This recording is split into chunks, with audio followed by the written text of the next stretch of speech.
Bueno, muchas gracias por invitarme al ¿Qué programa. tal? Y bueno, eh, para sacar todas las dudas que hay, nosotros tenemos cosas de coyuntura que nos están afectando el sistema educativo, como el paro en estos días convocado por ATECA. Estamos también con mucho trabajo en cuanto a cosas que tienen que ver más con el proyecto educativo, como es eh, los cambios que estamos haciendo en el sistema rural con las escuelas secundarias. Estamos trabajando, por supuesto, incluyendo más chicos en el sistema formal, y por eso estamos trabajando con la inclusión ya de los chicos de 3 años. O sea, con mucho Muchos trabajo y proyectos. por suerte y por fortuna del proyecto político que está llevando adelante la compañera Lucía Corpazzi, digamos, tenemos muchas cosas para seguir creciendo en materia educativa. ¿Cómo se hace para planificar, proyectar en un contexto nacional adverso, si se quiere, ¿no? Lo que tiene que ver con el sector educativo, que es uno de los más esenciales, ¿no? Para el país y para la provincia.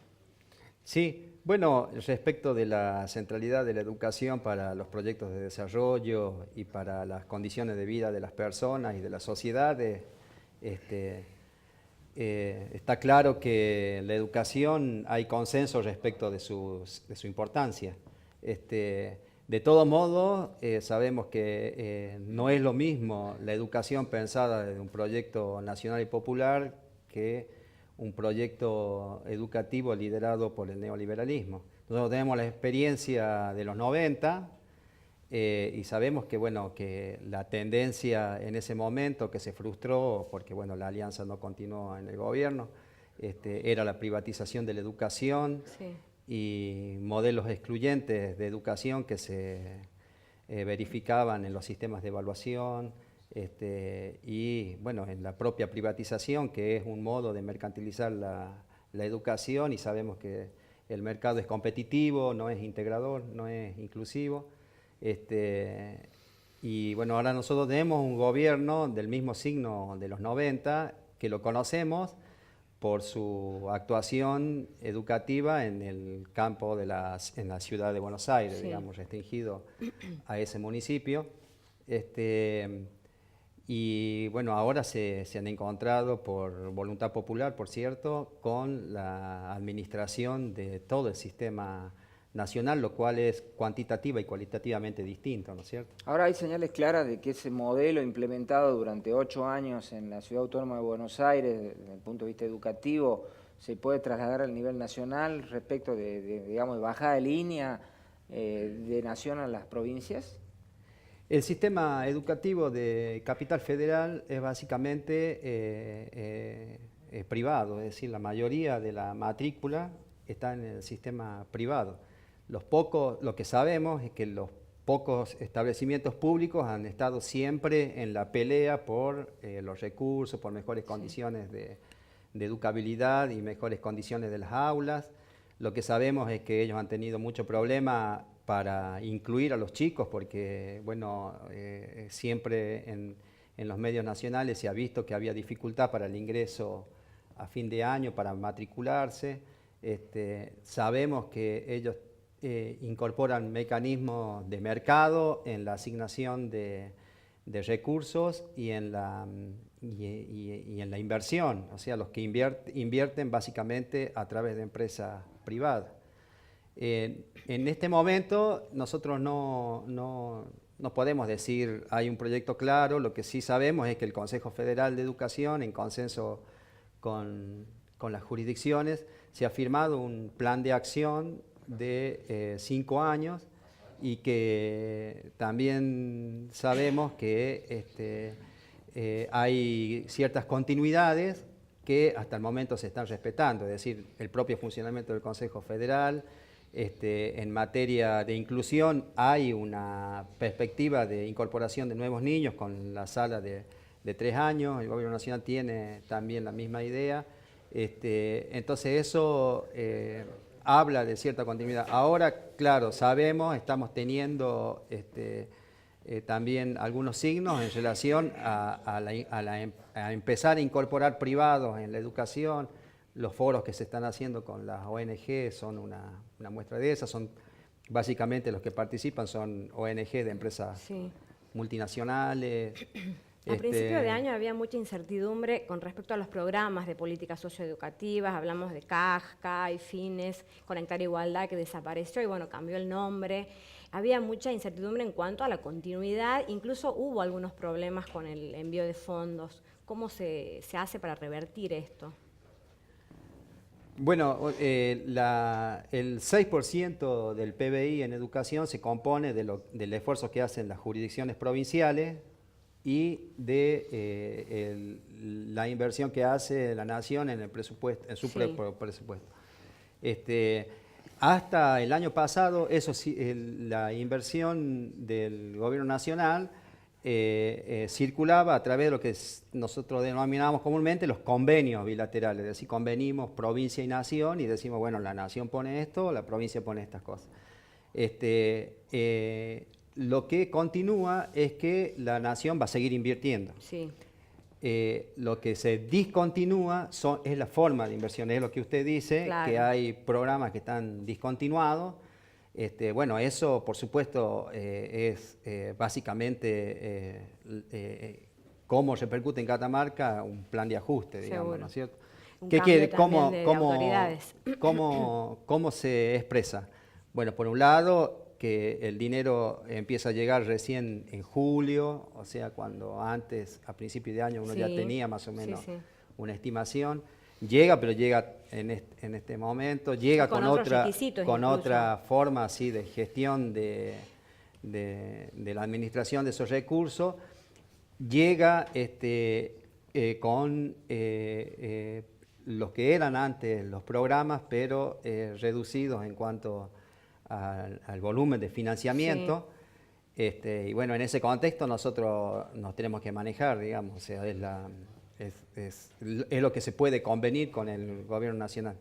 Ahora lo que sí hay que decir es que el financiamiento viene, ¿no es cierto? Entonces eso permite que nosotros podamos continuar con algunas cosas, aunque claro, está llegando en menor proporción, y la realidad es que nosotros vamos a empezar a ver cómo hay un modelo educativo una vez que empecemos a implementar el plan de acción.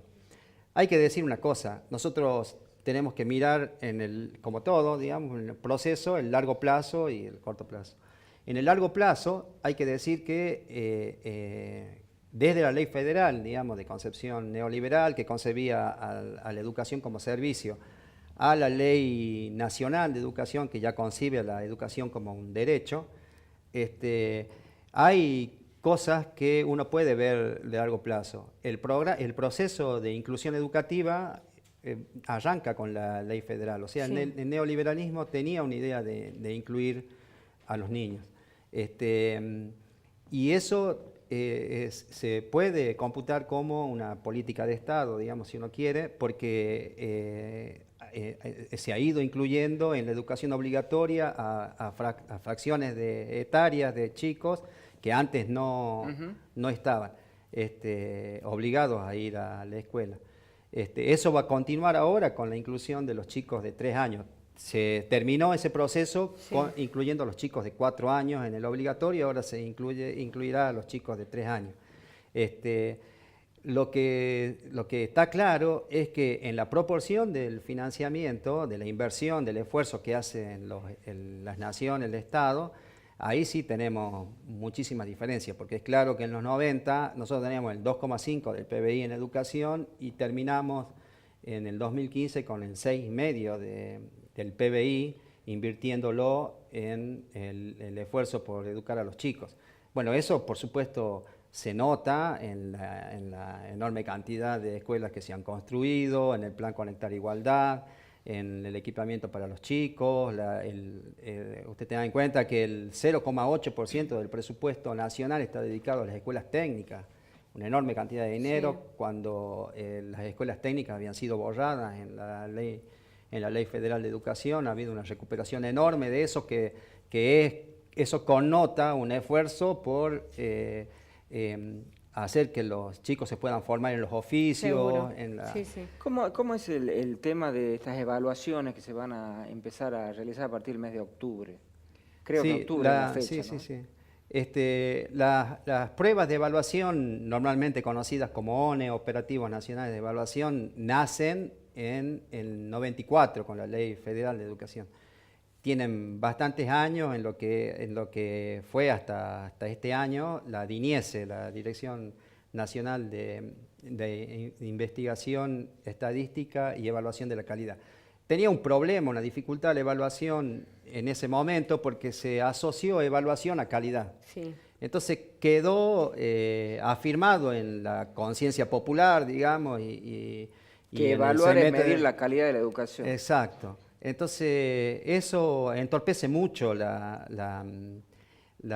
evaluaciones, que son una cosa rutinaria, es decir, casi todos los países lo tienen, sean países de más raigambre neoliberal o de índole socialista, o sea, todos lo tienen en la evaluación. Sí. Lo que pasa es la connotación que se le da a eso. Y la ¿Para verdad qué? que O sea, claro, surgió preguntan con esa para qué. connotación y eso quedó así, y bueno, y hay resistencias a la evaluación, y está bien que así sea, porque evaluación no es lo mismo que calidad.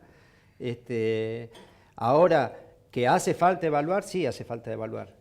Que cuando evaluamos a los chicos, encontramos que los chicos tienen problemas en capacidades y en contenidos, encontramos que los chicos tienen problemas en capacidades y contenidos. Es decir, ahora, de ahí a hacer comparaciones interjurisdiccionales, en decir nosotros estamos mal o mejor, es otra Sí. cosa. Las pruebas son estandarizadas, es decir, se aplica el mismo cuestionario a todos los chicos de la Argentina y tiene que ser así porque Primaria y secundaria. el chico tiene que saber de La Quiaca a Ushuaia lo mismo, es decir, que 1 más 1 es 2, que existe el mar, que existe la montaña, bueno, etcétera, lo que todos sabemos de... En los de dos niveles se hace primario y secundario. Exacto, sí. Este año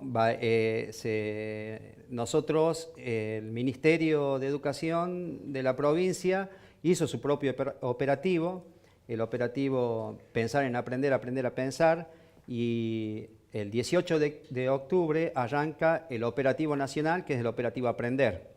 El primer operativo, el que hicimos nosotros, ya concluyó el 31 de agosto, estamos en proceso estamos procesando la información. Claro. Y esperamos tener pronto resultados de eso. La concepción con la que fue hecho ese operativo es de autoevaluación de las escuelas, porque nosotros hicimos un cuestionario estándar, los propios docentes de las divisiones involucradas aplicaron el cuestionario, el resultado de ese cuestionario se discute en la escuela y nos envían a nosotros el resultado. Nosotros ya tenemos, por supuesto, algunos resultados provisorios, más o menos estamos sabiendo algunas cosas, pero no podemos todavía difundir en la medida que no tengamos completo Seguro. el análisis de eso. Y el aprender está todavía en la concepción de la Ley Nacional de Educación. Había dos diferencias fundamentales entre el contexto de los 90 y el contexto de la Ley Nacional de Educación, y que es el para qué de la evaluación. Sí.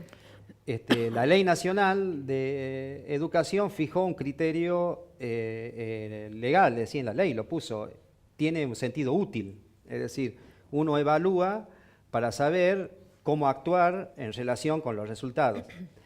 El consenso anterior, el de la ley federal, era más bien competitivo. Ustedes recuerden que la Nación mostraba un listado de escuelas. ¿Qué escuela y ganaba? decía qué escuela iba Claro. ahí, claro, qué sé yo.